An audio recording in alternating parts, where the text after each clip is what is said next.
what we look like or what we think or what we prefer, etc., etc. And culture is where we're like some others.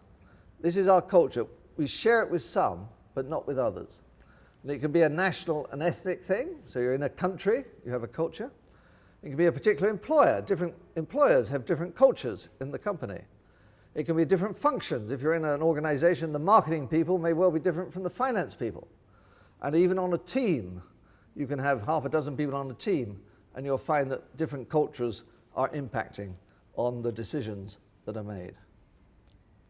And just some examples, these people are all behaving in the way they think appropriate in their culture. And we might think some of them look rather strange, but nevertheless, that's how it is. And from religion, there's all sorts of religions in the world. And it's unclear which is the right religion, or if there is a right religion. But religion still, as we know, sadly, causes a lot of conflict around the world because of the lack of cultural understanding. So now let's move on to creativity, another very important thing that people need to understand. And Picasso, one of the great artists, of course, of the last century, said success is dangerous. One begins to copy oneself. It's more dangerous than to copy others. It leads to sterility. And we have a phrase that when everything is going well, something has been overlooked. And Norman Foster, the famous British architect, talked about art and uncertainty. Creativity and arts cannot prosper without uncertainty. You actually have to take a risk to achieve something. And Yehudi Menuhin, the famous violinist, said there's a lack of mediation and creativity everywhere, especially in schools. The arts are missing from our lives, and we're giving way to violence. And the creative spirit is very important. It shapes the human personality. It brings out people's full potential. It opens up a new horizon for everybody. And it also helps to maintain an emotional balance. And it fosters harmonious behavior because culture can speak across different ethnic and national and other barriers that there might be. An arts education, arts have traditionally been a low priority for many schools and other academic institutions. They're not seen as the true purpose of education, although as we'll see, they are very important. They're seen as extraneous, extracurricular, and expendable, but they can bridge the cultural divide. And in the modern world, competition is between workforces, global workforces. And actually, most countries, the service industry is predominant, typically 3/4 at least of the activity economically of the country, and it requires creative people who can power those knowledge industries. And in Britain we have a saying called the 3 R's, but there is actually a 4th R, and classically the 3 R's were reading, writing, and arithmetic. But the 4th R is arts, and we need the 4th R as well in education, so people have the creativity to do things and to change careers and to become entrepreneurs indeed. And arts do develop potential. Brain research shows that we learn from a very early age, even inside the womb. And visual and performing arts can help children learn to read and write and count. And the act of creation can unlock a mind in many ways. And creativity leads to entrepreneurship.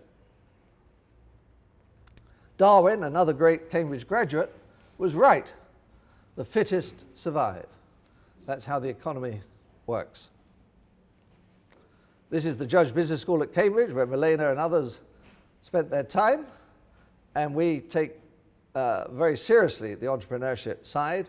We have an accelerator, an incubator, and courses on entrepreneurship, and we're in the middle of Cambridge, which has one of the great IT and biotech clusters in the world around it.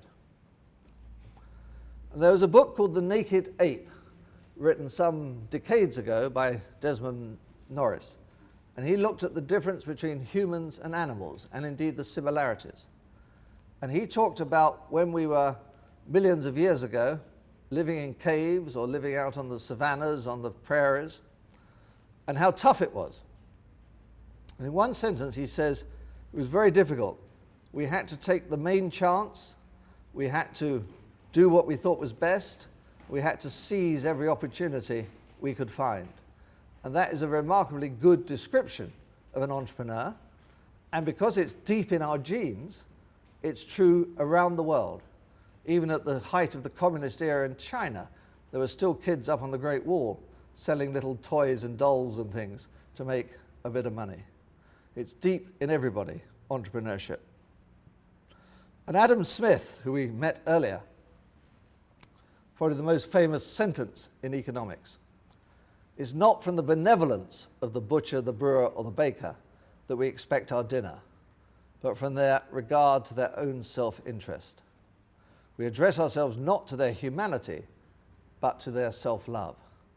So the baker, the butcher, and the brewer provide the goods they do, not because they like us, but because they can sell them to us for more than it costs them to make them. And that is the fundamental thing that an entrepreneur needs to remember. And what is an entrepreneur? Well, they think the unthinkable. But the thing that differentiates them from other people is they actually then go out and do it. And lots of people think the unthinkable, probably most of us most days, but most of us don't actually then go and do it. We may have a bright idea or see something that looks really good, but we sort of carry on regardless. An entrepreneur actually goes and does it. And Robert Heller, who's a famous management writer who sadly died last year, he had a watery analogy about how some people go down to the ocean and they go in the water and they paddle. You know, they paddle and they go in up to their knees or possibly up to their thighs, and they have a nice little time and it's nice and all good fun, and they come out again. Well, that's jolly good, and they're happy about that. He contrasts that with the heroic navigator who goes off to distant parts and certainly doesn't have certainty about whether he'll come back or not. But if the trip is well planned and he's sensible and lucky, then in fact he will find the promised land, which the people who just paddle will not.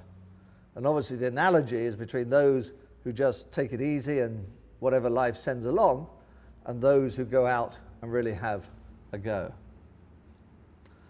And so if you look at a manager versus an entrepreneur, a manager is replaceable. A manager administers, maintains, very keen on structures, relies on control, on telling people what to do, tends to be fairly short range, asks how and when, eye on the bottom line, accepts the status quo, classic good soldier, and does things right. And nothing wrong with that.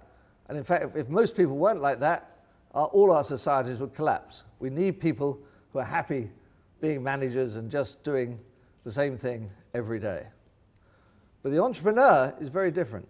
The entrepreneur is original, innovates, doesn't maintain but develops, doesn't focus on structures but focuses on people, inspires trust, a long-range perspective, a distant perspective. If you're a Henry Ford or a Akio Morita of Sony, you took a long, long-term view. You ask what and why rather than how and when. Your eyes are out there on the horizon. You challenge the status quo. You're your own person. You don't sort of do what people tell you. And you do the right thing rather than doing things right. So what is an entrepreneur? What is risk? Well, risk is an evaluation of costs and benefits. And risk-taking implies a possible loss. It's inherently failure-prone. It's not sure thing-taking. If it was sure, it would not be a risk. And there's a variability in the outcome. And there's a lot of maths that will tell you, you probably learn it, the higher the risk, the greater the likely return. If you go to climb a mountain, whatever, is maybe a high risk. You may get to the top or you may be dead. And there's a greater variability from one outcome, the higher the risk. And watching a new company is like watching a rocket taking off. Some explode just as they take off. Some explode halfway up. and then just a few reach the stratosphere and are successful.